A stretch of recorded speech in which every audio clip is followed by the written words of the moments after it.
Hello friends, I hope you all are doing good. मैं वापस आ गया हूँ अपने रियल एस्टेट पे Q&A सीरीज को लेके। और इस बार की Q&A सीरीज थोड़ी सी स्पेशल है क्योंकि मेरे पास अलग सिटीज़ की भी क्वेरीज आती थी, क्योंकि मेरा फोकस प्राइमरी और लखनऊ रहता था और लखनऊ मार्केट को मैं पहले कवर करना चाह रहा था।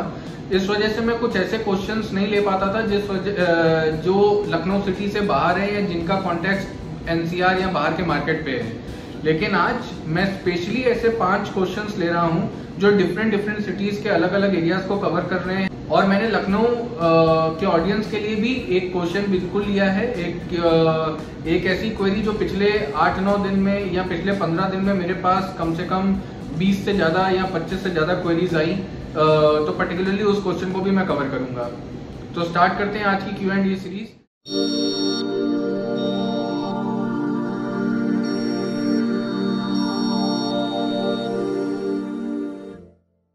पहली क्वेरी है ऋषभ जी की। Working in an IT company in Bangalore, due to COVID work from home चल रहा है। बेसिकली रहने वाला मैं सुल्तानपुर का हूँ और लखनऊ और बैंगलोर में कंफ्यूज हूँ कहाँ लेना चाहिए, क्योंकि अभी का करंट सिनेरियो देखते हुए मुझे लग रहा है कि लखनऊ या होम टाउन के पास लेना ज़्यादा बेटर है कंपेयर टू बैंगलोर सिटी। जी बिल्कुल, बैंगलोर में अगर आप कुछ एरियाज जानते हैं जैसे कोरमंगला, या अगर आप एरियाज जानते हैं इंदिरा नगर, वहां पे 15 से 20% का तो रेंटल में गिरावट आ चुका है। जो किराए 25,000, 26,000, 22,000 की रेंज में थे, वही मकान मालिक इस समय 18,000, 17,000 में चढ़ाना चाह रहे हैं, लेकिन नहीं चढ़ रहा। उसका मतलब है कि बैंगलोर का मैक्सिमम वर्कफोर्स जो है IT कंपनीज में काम करता है और इस समय वर्क फ्रॉम होम की वजह से सब लोग अपने अपने नेटिव प्लेसेस, जो कोई लखनऊ में है, कोई गोरखपुर में है, कोई NCR में है, कोई आगरा में है, कहीं का भी जो रहने वाले हैं, क्योंकि बहुत कम लोग हैं जो बैंगलोर में ही काम करते हैं और बैंगलोर में ही रहते हैं और वहीं के रहने वाले हैं। बहुत सारा फोर्स यूपी की तरफ से, नोएडा NCR की तरफ से या नॉर्थ इंडिया की तरफ से वहां जाके काम कर रहा है। दूसरा बड़ा प्रॉब्लम बैंगलोर के साथ क्या है कि वहां पे ट्रैफिक जाम्स का बहुत इशू है। वहां पे रोड्स की बहुत ज्यादा अच्छी कनेक्टिविटी नहीं है, हमेशा जाम लगते हैं। वाटर सप्लाई का एक बहुत बड़ा इशू है बैंगलोर में। तो मेरा मानना ये होगा कि अगर आपको वर्क फ्रॉम होम कल्चर पे, जैसा कि आप देख रहे हो, और आपकी लाइफ बहुत ज्यादा इफेक्ट नहीं करेगी और आपको मालूम है कि मैं मैनेज कर लूंगा और ये लंबे समय तक चलने वाला है और वो मेरा परमानेंट, मुझे रहना नहीं है वहां पे, मुझे रहना यहीं आके है, तो फिर मैं बोलूंगा लखनऊ लेने के लिए। लेकिन अगर आपके मन में है कि मुझे बैंगलोर में ही रहना है और मैं वहीं सेटल होना चाहता हूं, तो आप बैंगलोर में भी सेटल हो सकते हो। बैंगलोर में फिर उसके लिए अच्छा है कि जो परमानेंट सेटल होना चाहते हैं, जिनको रेंट पे रह रहे हैं और कंफ्यूज थे कि बैंगलोर लें लखनऊ लें, तो और ये माइंड में है कि रहना वापस आके अपने नेटिव प्लेस लखनऊ में या सुल्तानपुर में ही है, तो आई वुड सजेस्ट कि यूपी में अगर आप प्लान कर रहे हो तो नोएडा और लखनऊ ये 2 अच्छी सिटीज है। और क्योंकि आप अगर सुल्तानपुर में रहते हैं तो लखनऊ आपको ज्यादा सूट करेगा। लखनऊ में रहिए, बहुत सारे अच्छे प्रोजेक्ट्स हैं। जो प्रोजेक्ट जिस कैटेगरी का, जिस रूम साइज का यहाँ पे 60-70 लाख का है, वही same project almost same room sizes के साथ बैंगलोर में लगभग 30 से 35% या 25 से 30% कॉस्टली। जो चीज यहाँ 70 लाख की है वो वहाँ 1 करोड़ की है, जो यहाँ 1 करोड़ का है वो वहाँ पे 1.30, 1.25 के आसपास का है। तो 20 से 25 लाख, 30 लाख पैसा भी बचेगा और आपको भी एक बहुत क्लीन, आप सेफ रहोगे कि मेरा एक बहुत बड़ा इन्वेस्टमेंट, मेरी एक अपनी खुद की छत है।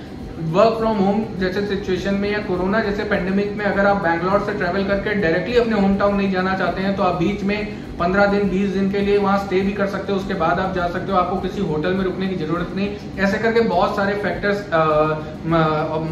आपके फेवर में हैं। और अगर आपका घर सुल्तानपुर में और इस तरीके से आप नहीं वर्किंग करना चाह रहे हो कि वहां पे मेरा घर दिखेगा पीछे, या ऐसा कोई स्पेस नहीं है जहां पे मैं अपना एक सेटअप बना पाऊं, जहां पे मैं वर्क फ्रॉम होम को एक्चुअली एंजॉय कर पाऊं, तो आप इस लिहाज से भी लखनऊ में एक फ्लैट लेके रख सकते हैं जहां पे आप प्रॉपरली वर्क फ्रॉम होम को, एक रूम को आप इस तरीके से अपना छोटा ऑफिस टाइप का डेडिकेट कर सकते हैं। बाकी अदर रूम और ड्राइंग रूम में या 2 बेडरूम्स और रूम में आप अपना फैमिली के साथ प्रॉपरली रह सकते हैं और एंजॉय भी कर सकते हैं। शिवम, मिस्टर शिवम की क्वेरी है, I live in Singapore, I am great follower of your channel, thank you so much.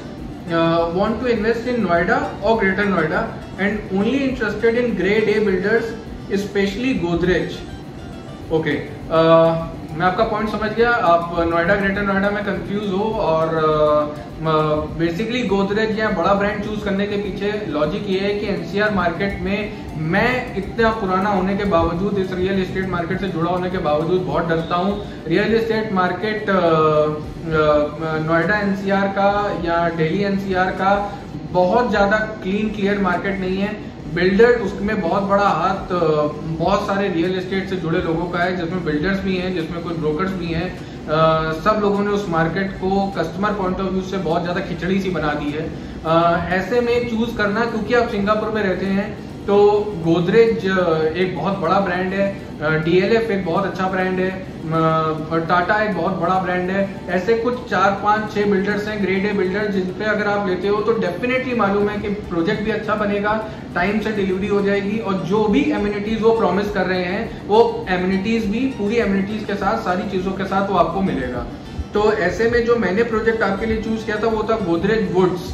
ये सेक्टर 43 नोएडा में है। रोड कनेक्टिविटी टू दिल्ली, मतलब आप 10 से 15 मिनट के टाइम में GK1 ग्रेटर कैलाश पहुंच जाओगे आप, तो दिल्ली से बिल्कुल लगा हुआ है। और उसके बाद नोएडा में अट्टा मार्केट सेक्टर 18, जो कि बहुत फेमस है नोएडा का एरिया, वहां से भी मैक्सिमम डिस्टेंस होगा मेरे ख्याल से तो 2 किलोमीटर या 2.5 किलोमीटर का डिस्टेंस होगा, इससे ज़्यादा नहीं है। मेट्रो की कनेक्टिविटी बहुत स्ट्रॉन्ग है। आपको बोटेनिकल गार्डन का मेट्रो स्टेशन लगभग 1 किलोमीटर से 1.5 किलोमीटर के डिस्टेंस पे होगा, और golf course, Noida golf course का मेट्रो स्टेशन बिल्कुल मेरे ख्याल से वॉकिंग डिस्टेंस 5 मिनट के दूरी पे है। गोदरेज एक बहुत बड़ा ब्रांड है, बहुत अच्छा है। इसमें अभी भी उनके पास इन्वेंट्री अवेलेबल है 2 BHK 3 BHK में, तो आप गोदरेज वुड्स को जरूर देखें, बहुत अच्छा प्रोजेक्ट है। और जिस लोकेशन में है पर्टिकुलरली, वो लोकेशन नोएडा में इसलिए मुझे बहुत अच्छा है, जैसे बैंगलोर भी एक IT हब बन गया, पुणे भी एक IT हब बन गया, वैसे ही नोएडा भी IT हब धीरे धीरे बन रहा है। कंपनीज बड़ी बड़ी बहुत सारी आ गई हैं, बहुत सारी आ रही हैं, लेकिन फायदा क्या है नोएडा का, अच्छा प्लान्ड सिटी है, चौड़ी सड़कें हैं, ट्रैफिक जाम का बहुत ज्यादा इशू नहीं है, दिल्ली से कनेक्टिविटी बहुत अच्छी है, लखनऊ अगर किसी को आना है, या रोड कनेक्टिविटी, एक्सप्रेसवेज बहुत स्ट्रॉन्ग अच्छे, आगरा एक्सप्रेसवे, लखनऊ एक्सप्रेसवे, ये सब बहुत अच्छे बने हुए हैं, और ग्रीनरी बहुत दिखती है। तो मेरे हिसाब से नोएडा एक बहुत अच्छा सिटी होगा आने वाले फ्यूचर में। जो लोग मेट्रो सिटीज के बैंगलोर, पुणे की तरफ देख रहे हैं, नोएडा, ग्रेटर नोएडा, ये 2 बहुत अच्छे सिटीज हैं, जहाँ पे जॉब्स के भी बहुत ज्यादा अपॉर्चुनिटी है, और रहने के लिए भी बहुत ज्यादा ट्रैफिक जैम नहीं है, और लाइफ बहुत ज्यादा डिफिकल्ट नहीं है जैसे बैंगलोर जैसे सिटी में है। तो गोदरेज वुड्स सेक्टर 43 को आप सेक्टर 43 में है, इस प्रोजेक्ट को जरूर आप कंसीडर करें। और बाकी कोई डिटेल चाहिए हो तो मेरी सेल्स टीम को आप कांटेक्ट कर सकते हो, नंबर मैं लास्ट में हमेशा अपना मेंशन कर देता हूँ। और इस प्रोजेक्ट के आसपास में स्कूल्स, हॉस्पिटल, सारा इंफ्रास्ट्रक्चर ऑलरेडी बना हुआ है। और मॉल्स की अगर मैं बात करूं तो डीएलएफ का बहुत बड़ा the mall of India, Unitech का आपका द ग्रेट इंडिया पैलेस, ये सारे मॉल्स आसपास में अट्टा मार्केट सेक्टर 18 में मॉल्स हैं। तो और वहाँ पे कमर्शियल हब भी है, ऑफिस स्पेसेस भी हैं, शॉप्स भी हैं, आपका मार्केट भी है, आपकी ज़रूरत का सारा सामान आपको मिल जाएगा। गोल्फ कोर्स पास में, ग्रीनरी बहुत बढ़िया है। तो ओवरऑल वो लोकेशन साउथ दिल्ली से बहुत अच्छा कनेक्टेड है। किसी को बहुत ज़्यादा मन है सरोजनी नगर मार्केट जाने का, एम्स की तरफ जाने का, हौज खास की तरफ जाने का, तो बेसिकली रोड कनेक्टिविटी बहुत अच्छी है, दिल्ली से वेल कनेक्टेड है। और नोएडा के भी जिस जगह पे है वहाँ से रोड कनेक्टिविटी बहुत स्ट्रॉन्ग है, और 2 से 3 किलोमीटर के रेडियस में हाई एंड मार्केट से लेकर लोकल मार्केट, बड़े बड़े स्कूल से लेकर छोटे स्कूल, हॉस्पिटल, सब कुछ है वहाँ पे। तो ये बहुत अच्छा प्रोजेक्ट है टू कंसीडर, इसको जरूर प्लान कर सकते हैं आप। राजेश जी की क्वेरी है, hi Aman, I am currently staying and working in Noida, belongs to Kanpur, my age is 48 years, wants to permanently settle down in NCR area, but peace and less pollution is the utmost priority. Okay, position in next 7 to 8 years, budget is approximately 1.2 to 1.7 CR. अगर ये दिमाग में है कि सुकून चाहिए, शांति चाहिए, और 7 से 8 साल बाद मैं कभी रहने जाऊंगा और रहना क्लियर है कि मुझे NCR में रहना है, तो ग्रेटर नोएडा एक बहुत अच्छा सिटी है मेरे हिसाब से, जहाँ पे अभी गोदरेज में मैं NCR मार्केट में मैं सिर्फ ग्रेड ए बिल्डर को ही सजेस्ट करूंगा, चाहे वो DLF हो, चाहे वो गोदरेज हो, चाहे वो टाटा हो, या और भी 4-5 ब्रांड्स वहाँ पे एल्डिको है ग्रेटर नोएडा में बहुत एक्टिव है। तो इन सभी कंपनीज को मैं रिकमेंड करूंगा, क्योंकि इनके साथ एक बहुत सेफ चीज है कि प्रोजेक्ट का पोजीशन टाइमली मिलेगा, जो एमिनिटीज प्रॉमिस हो रही हैं वो सब मिलेंगी, और कंस्ट्रक्शन क्वालिटी में कॉम्प्रोमाइज नहीं होगा। और ये इतने बड़े ब्रांड्स हैं कि फाइनेंशियली ये सोचने की जरूरत नहीं कि प्रोजेक्ट बनते बनते बीच में कहीं रुक जाए और आपका पैसा फंस जाए। तो मेरे हिसाब से गोदरेज का गोल्फ लिंक एक प्रोजेक्ट है ग्रेटर नोएडा में, जो कि सेक्टर 27 में, ग्रेटर नोएडा सेक्टर 27 में है। बेसिकली 100 एकड़ का कैंपस है। इसमें सबसे अच्छी चीज है कि ग्रीनरी, गोल्फ कोर्स है तो ग्रीनरी, बहुत एम्पल ग्रीनरी स्पेसेस है। 65-70,000 स्क्वायर फुट के आसपास का क्लब हाउस है, और रेंज भी आपकी रेंज में 1 करोड़ से लेकर 2 करोड़ की रेंज में कई ऑप्शन है। विलास के ऑप्शन है, अपार्टमेंट के ऑप्शन है, स्टूडियो स्पेसेस भी हैं, जो कि मैं बिल्कुल मना करूंगा। स्टूडियो स्पेस वही लोग लें जो बिल्कुल सीनियर सिटीजन या न्यूक्लियर फैमिली, जिनको मालूम है मैं सिंगल ही रहना है या 2 ही लोगों को रहना है, तो इजी टू मेंटेन है और ग्रीनरी और बढ़िया एरिया में आप रह रहे हो। अदरवाइज आप विला भी प्लान कर सकते हैं, उसमें गोदरेज के पास विलास के भी ऑप्शन है और गोदरेज के पास अपार्टमेंट के भी ऑप्शन है। और अगर आप डायरेक्टली अप्रोच करना चाहते हैं तो बिल्डर को आप डायरेक्टली अप्रोच कर सकते हैं, और अगर आप मेरी सेल्स टीम के थ्रू अप्रोच करना चाहते हैं तो आप मेरी सेल्स टीम के थ्रू भी अप्रोच कर सकते हैं। डेफिनेटली कुछ डिस्काउंट्स वगैरह वो सब चीजें मेरे सभी यूट्यूब सब्सक्राइबर्स को मालूम है, वो हमारी टीम से रहती हैं। लेकिन मेरे हिसाब से गोदरेज ही एक अच्छा ब्रांड है। वहां पे टाटा का भी एक अच्छा प्रोजेक्ट है, लेकिन इस प्रोजेक्ट में क्योंकि ग्रीनरी आपका बहुत था, शांति चाहिए थी, आपको लग रहा था कि आपको चाहिए कि मेरा आसपास में बहुत शोर ना हो, इस लिहाज से मैंने इस प्रोजेक्ट को बताया। नहीं तो टाटा का भी 1 या 2 अच्छे प्रोजेक्ट्स हैं। मैं अगर आपको पर्टिकुलरली उस बारे में भी जानना होगा तो आप डायरेक्टली दिए गए नंबर पे क्वेरी कर सकते हैं। जब मैं कोई नेक्स्ट वीडियो करूंगा तो उन प्रोजेक्ट्स को भी मैं कवर कर लूंगा। और ग्रेटर नोएडा में लेने का सबसे अच्छा एडवांटेज इसलिए भी कि वहां पे जेवर एयरपोर्ट की जो डेवलपमेंट है वो बहुत बड़ी डेवलपमेंट है। जेवर एयरपोर्ट जब भी बनता है, अब ये 8 साल 9 साल 10 साल कब होगा, कब ऑपरेशनल होगा, मेरे हिसाब से मुझे लगता है 3-4 साल में हो जाना चाहिए, एटलीस्ट ऑपरेशनल हो जाना चाहिए। वो इतने ग्रैंड स्केल पे होगा कि नहीं वो नहीं मालूम, लेकिन अगर वहां से connectivity to others parts of the country, अलग अलग सिटीज में अच्छी कनेक्टिविटी मिल जाती है तो ये बहुत बड़ा राहत होने वाला है नोएडा, ग्रेटर नोएडा वालों के लिए। और पूरा जो ट्रैफिक इस समय इंदिरा गांधी एयरपोर्ट पे रहता है उसका बहुत हद तक डाइवर्जन हो जाएगा। और आगरा से भी लोग लखनऊ आते हैं या उधर दिल्ली की तरफ जाते हैं, कानपुर से भी लोग लखनऊ आते हैं अगर, या फिर दिल्ली की तरफ जाते हैं, तो एक दूसरा ऑप्शन भी आ जाएगा जिससे इंदिरा गांधी पे भी लोड थोड़ा कम होगा और लखनऊ एयरपोर्ट पे भी लोड थोड़ा सा कम होगा। और नोएडा, ग्रेटर नोएडा की तरफ में ग्रेटर नोएडा में जेवर एयरपोर्ट के आने से प्रॉपर्टी मार्केट में भी हलचल आएगी, आसपास में अच्छे मॉल्स और एरियाज भी डेवलप होंगे। और जो वहां पे अभी बहुत सुनसान टाइप की फीलिंग आती है क्योंकि आपको 8-9 साल बाद जाना है, तो मुझे लगता है वहां पे एक डेवलपमेंट आएगा। और वो प्लान्ड सिटी है, चौड़े सड़क है, मालूम है कि कितना डेंसिटी ऑफ पॉपुलेशन किस एरिया में रहेगी, उस हिसाब से रोड्स दिए गए हैं, उस हिसाब से ग्रीनरी डेवलप की गई है और पूरा का पूरा शहर बना है। एक प्रोजेक्ट को पूरा चलते चलते 5 साल 10 साल लग जाते हैं पूरा एक अच्छा माहौल बनते हुए, तो वो तो पूरा एक शहर बसाया गया है। तो एक अच्छा एरिया होगा रहने के लिए, मेडिकल इंफ्रास्ट्रक्चर, एजुकेशनल इंफ्रास्ट्रक्चर, आसपास छोटे बड़े मार्केट्स, बड़े मॉल, छोटे मॉल, सब कुछ, और रोड कनेक्टिविटी और मेट्रो कनेक्टिविटी, ये दोनों वहां पे बहुत अच्छी हैं, आने वाले समय में और अच्छी होंगी। तो इस प्रोजेक्ट को जरूर कंसीडर कर सकते हैं। कपिल जी की क्वेरी है, according to you overview of NCR market and a comparison between NCR versus Lucknow market.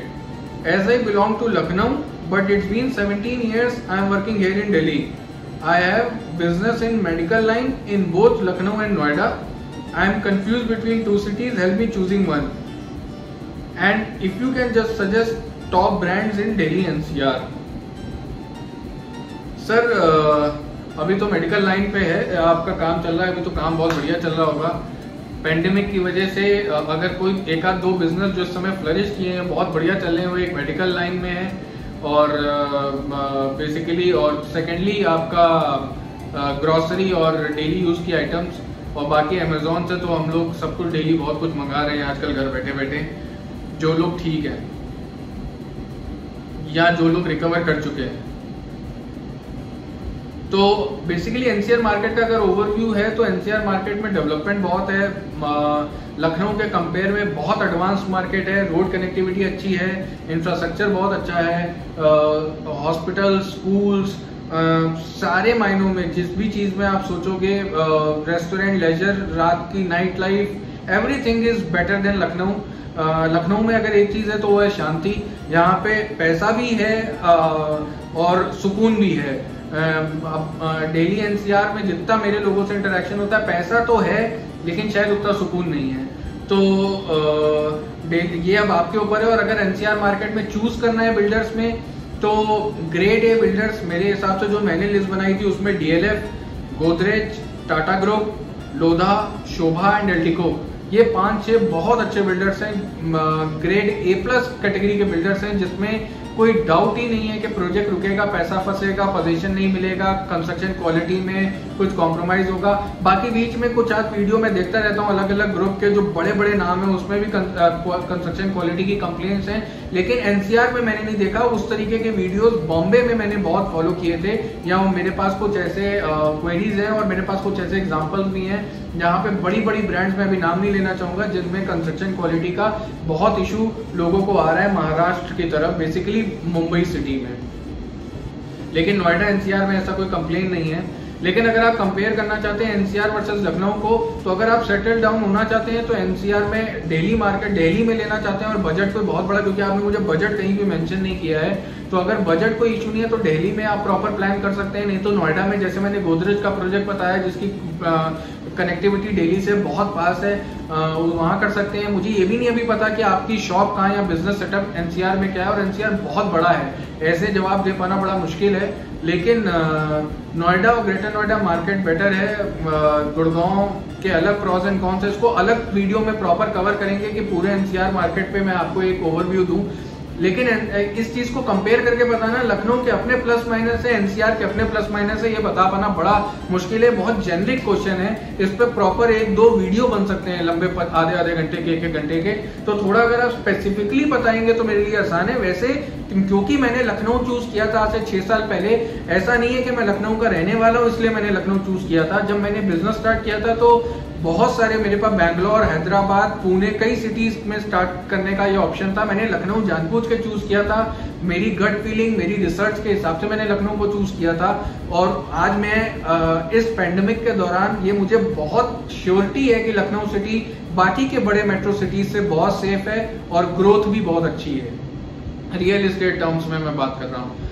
तो मेरे हिसाब से तो लखनऊ बेटर होगा।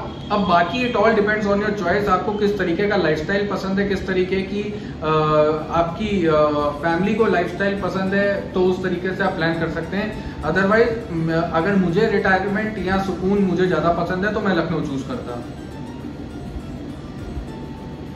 विशाल जी की क्वेरी आई है, इन्होंने मुझे मेल भेजा था। Hi, I am working in Frankfurt, Germany, want to invest in India, purpose is investment, will plan to shift in another 10 years and then will think of settling down in that city. I was born and brought up in Lucknow, but my father was in a bank, so after transfer we shifted to Pune, तो अब हम वहीं रहते हैं। Okay, तो I am confused between 4 cities, Pune, Hyderabad, Lucknow and Bangalore. As in all 4 cities, I have my relatives living and the company I am working has its office on all 4 cities, but I am more inclined towards Pune city. बाप रे बाप, बहुत बड़ी query है और 4 cities को cover करना इस बड़ा मुश्किल सर, ये आपकी चॉइस है। हैदराबाद इज वेरी गुड, मैं रहा हूँ वहाँ पे, मैं गया हूँ वहाँ पे। हैदराबाद बहुत प्लान्ड सिटी है, बहुत अच्छा सिटी है। और उसके बाद बैंगलोर मैं बिल्कुल सजेस्ट नहीं करूँगा ड्यू टू ट्रैफिक कंजेशन और जाम्स वगैरह बहुत लग रहे हैं। पुणे इसलिए अच्छा है कि मेरे रडार पे भी है, कभी जब मैं रिटायर हूँ तो चंडीगढ़ या पुणे में सेटल होना चाहूँ, क्योंकि पुणे से लोनावला और बॉम्बे की कनेक्टिविटी, और पुणे खुद भी अपने आप में फ्लाइट कनेक्टिविटी बहुत स्ट्रॉन्ग है, रोड कनेक्टिविटी बहुत स्ट्रॉन्ग है, हाईवेज बहुत अच्छे हैं। लेकिन इन अ सिटी अगर ट्रैवलिंग करनी है और एक जगह से दूसरी जगह कम्यूट करना है तो बहुत टाइम लग जाता है। हैदराबाद फिर भी बहुत अच्छा सिटी है, बहुत प्लान सिटी है और मुझे लगता है हैदराबाद में आप प्लान सेटल होने का सोच सकते हैं। नहीं तो अगेन अगर लखनऊ में आपको, लखनऊ वैसे आपने पता है लखनऊ आपके रडार पे है, तो अगर वो कंपनी वर्किंग इन लखनऊ और आपको लगता है उतनी ही सैलरी मुझे यहाँ भी मिल पाएगी लखनऊ में जितनी मुझे बाहर मिल रही है या बाहर के सिटीज में ऑफर होगी, तो डेफिनेटली आप लखनऊ प्लान कर सकते हैं। नहीं तो लखनऊ के अलावा हैदराबाद, और हैदराबाद के मेरे पास में 7-8 बहुत अच्छे प्रोजेक्ट्स हैं अलग अलग लोकेशंस पे, विद लोकेशंस हम बात करेंगे। अगर आपको पर्टिकुलरली हैदराबाद या लखनऊ इन दोनों में से आप कोई एक सिटी चूज करके मुझे बता दीजिएगा, तो उसी पर्टिकुलर प्रोजेक्ट का हम एक वीडियो बना लेंगे और उस पे या उस पर्टिकुलर लोकेशन के बारे में मैं आपको ज्यादा बेहतर बता पाऊंगा और फिर उस तरीके से आप प्लान कर सकते हो कि आपको लखनऊ में लेना है कि आपको हैदराबाद में लेना, और अगर हैदराबाद या लखनऊ में लेना तो कौन से प्रोजेक्ट को चूज करना है। अब ये क्वेरी है, सुमित जी ने पूछा है, राकेश जी, प्रतीक, आदित्य, सागर, आदर्श, अभिषेक, मनोज एंड और भी कम से कम 10-15 नाम और हैं। एक ही क्वेश्चन है, रिव्यू अबाउट कैलाश एनक्लेव, जो सुल्तानपुर रोड पे एक नई टाउनशिप आ रही है बाबा डेवलपर्स की, जिसका नाम कैलाश एनक्लेव है, जिसके बारे में मेरे ही चैनल पे कुछ एड्स वगैरह किसी दूसरे ने चैनल से चले थे और लोग कुछ कंफ्यूज भी हो गए थे, मेरे ऑडियंस मेरे पास फोन भी आए थे, लेकिन क्योंकि पिछले 20-25 दिन मैं बहुत डिस्टर्ब रहा और इस वजह से मैं इस पर एक रिव्यू वीडियो नहीं कर पाया। अभी ये प्रोजेक्ट स्टार्ट हुआ क्या है, होना है, लीगल सारे अभी कंप्लीट नहीं है, कुछ लीगल फॉर्मेलिटीज बची हैं जिसको अगले मेरे ख्याल से लॉकडाउन जब भी खत्म होगा उसके बाद 1-8 महीने के अंदर में वो सारी एनओसीज, रेरा और ये सारे पेपर वर्क हो जाएगा। उसके बाद ये प्रोजेक्ट ऑफिशियल लॉन्च हो सकता है।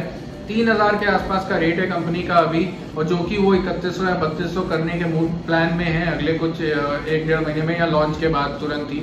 तो इस प्रोजेक्ट के बारे में रिव्यू देना बड़ा मुश्किल है क्योंकि ये बिल्डर का कोई प्रीवियस बैकग्राउंड नहीं है।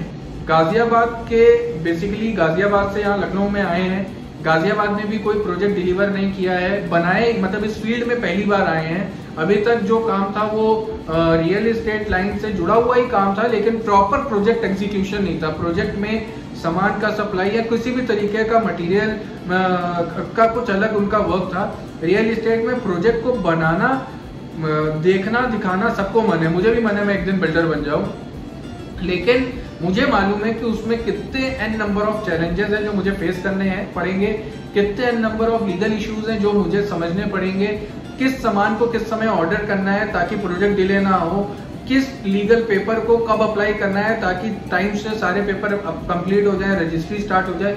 बहुत एन नंबर ऑफ फैक्टर्स हैं और बाकी कुछ चीजें जो मैं बता भी नहीं सकता on screen on this platform कि कितना कुछ इन्वॉल्व होता है एक प्रोजेक्ट को बनते वक्त। हमारे आपके लिए सोचना कि प्रोजेक्ट डिले हो गया, नहीं बना, ये एक अलग चीज है, लेकिन बड़ा मुश्किल है किसी बिल्डर के लिए ये प्रोजेक्ट को एग्जीक्यूट करना और सारे फैक्टर्स को देखते हुए। तो क्योंकि इनका कोई प्रीवियस कोई हिस्ट्री नहीं है, रिकॉर्ड नहीं है, इसलिए हो सकता है बन भी जाए, हो सकता है डिले हो जाए, हो सकता है ना बने, बीच में पैसा फंस जाए, लेकिन पैसा फंसने के चांसेस बहुत कम है। मुझे लगता है बन जाएगा, लेकिन क्वालिटी एक बहुत बड़ा इशू मुझे लगता है जो शायद वो, क्योंकि पहले प्रोजेक्ट में गलतियां होती हैं। अब बहुत सारे लोगों के मन में चल रहा होगा, ओरो जब पहली बार आया था तो मैं बहुत प्रमोट कर रहा था और जब कैलाश एनक्लेव आया है तो मैं ऐसी लाइनें बोल रहा हूँ। उसके पीछे का लॉजिक ये है कि ओरो की जो मैनेजमेंट जो टीम थी वो अगर नहीं होती तो ओरो के साथ मैं आज जुड़ा ही नहीं होता। ओरो का ऑल टुगेदर बिल्कुल एक जो टीम थी 25 से 30 साल का एक्सपीरियंस था उन लोगों के पास, उन डायरेक्टर्स के पास। टॉप परफॉर्मिंग कंपनीज में कुछ ऐसे काम या प्रोजेक्ट एग्जीक्यूट करके आए थे जो इजी नहीं है इस इंडस्ट्री में। ओरो से बड़ा उन दो डायरेक्टर का ब्रांड नेम है एक्चुअली, तो इसलिए ओरो सक्सेस हुआ। ओरो इसलिए नहीं सक्सेस हुआ कि किस्मत अच्छी थी या सोच के आए थे कि हम तो बना देंगे और बन गया। एक प्रॉपर प्लानिंग गई उसके अंदर, एक प्रॉपर एक्सपीरियंस गया उसके अंदर, 30 साल का पूरा एक्सपीरियंस, नेटवर्क जो बना था उसको यूज किया क्या, तब जाके ओरो बन गया। 3-4 साल में ओरो का एक ब्रांड बना लखनऊ में। इनके साथ में एक इशू जो मुझे लगता है कि पुराना कोई रिकॉर्ड नहीं है, इस इंडस्ट्री में नए हैं, बिल्कुल कोई पुराना प्रोजेक्ट डिलीवर नहीं किया है, तो मुझे ये तो डाउट नहीं है कि प्रोजेक्ट शायद फंसेगा, चांसेस बहुत कम है, डाउट अगर ये है कि पोजीशन में ऊपर नीचे हो सकता है थोड़ा सा, वो भी बहुत ज़्यादा डिले नहीं होगा थोड़ा सा, क्योंकि प्रोजेक्ट वो पहली बार जब कोई आती है कंपनी तो ये सोच के आते हैं कि मुझे ब्रांड बनाना है, मुझे अपने आप को कुछ एग्जीक्यूट करना है, और जनरली पहले प्रोजेक्ट किसी कंपनी के नहीं फंसते हैं, सेकंड फंस जाते हैं, पहले नहीं फंसते हैं। तो मुझे लगता नहीं है फंसेगा। क्वालिटी, कंस्ट्रक्शन क्वालिटी में इशू हो सकता है, किस तरीके के रोड्स बनाएंगे इस पे इशू हो सकता है, किस तरीके का मटेरियल यूज करेंगे इस पे इशू हो सकता है, और आफ्टर जब ये टाउनशिप बन जाए, डिलीवर हो जाए, किस तरीके का मेंटेनेंस होगा, खिचड़ी तो नहीं बन जाएगी, सोसाइटी कैसे चलेगी, ये सब चीज़ों का एक्सपीरियंस इतनी जल्दी नहीं आता।